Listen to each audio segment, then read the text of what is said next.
তোমাৰ নামটো ইয়ানচি নে ৰিয়ানচি? ৰিয়ানচি আৰ অ'কে। তোমাৰ যেতিয়া মই নাচটো চাই আছোঁ মোক ইয়াত পুতলা এটা নাচি থকা যেন লাগিলে। তেতিয়াৰ পৰা নাচ চাই আছোঁ, অকণমান টোপনি লাগি গ'ল। তাৰপিছত ঘপককৈ তোমাৰ ডান্সটো দেখাৰ মোৰ টোপনিটো ভাঙি গ'ল। চাহ কাপৰ প্ৰয়োজনেই নহ'ল মোৰ। খুব ধুনীয়া। কোনে শিকায় তোমাক? দুজনী মেমে শিকায়। সেইকাৰণে দুজনী মেমৰ শক্তিটো তোমাৰ গাত অকলে আহি গৈছে যেন পাওঁ।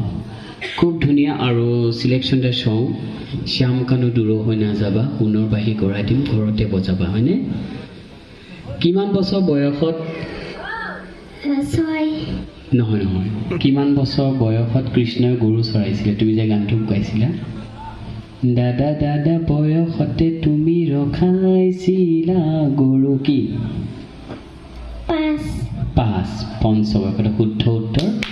মানে কি হয়, যেতিয়া তুমি ডান্সটো নাচিবা গানটোৰ প্ৰতিটো অৰ্থ বুজি লোৱাটো খুব প্ৰয়োজন। আৰু তুমি ইমান কম বয়সত যে তুমি শুদ্ধ উত্তৰটো দিবা মই ভবা নাছিলোঁ।